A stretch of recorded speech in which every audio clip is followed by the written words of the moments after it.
அப்பா அம்மாவால சரியா சாப்பாடு கொடுத்து அந்த குழந்தைய வளர்த்த முடியல அப்படின்ற ஒரே காரணத்தினால அந்த குழந்தைய கொண்டுட்டு போய் தெரு ஓரத்துல விட்டுட்டு வரவும் செய்யறாரு இந்த குழந்தையோட அப்பா. இந்த அப்பாவே இவ்வளவு பெரிய வேலை செஞ்சிருக்காரு பாருங்களேன். அந்த அப்பா கொண்டுட்டு போய் விட்டுட்டு வர நேரமும் அந்த காலமும் ரொம்பவே பனிகாலமா இருந்திருக்கு. ரொம்பவே குளிர்ல நடுக்கிட்டு இருந்த அந்த 3 வயசு சின்ன குழந்தை, பிஞ்சு குழந்தை, தன்னுக்கு ஒரு ஆதரவு வேணும் இல்லையா, பனியில ஒரு சூடு வேணும். அதுக்காக நாய்களுடைய கூடாரத்துக்குள்ள போகவும் ஆரம்பிக்குது.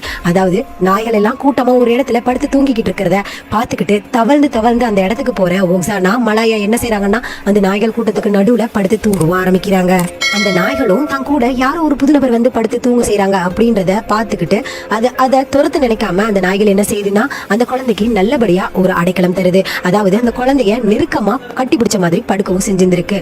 கிட்டத்தட்ட ஒரு 10 நாய்களுடைய நடுவுல தான் அந்த குழந்தை வளரவும் ஆரம்பிக்கிறா.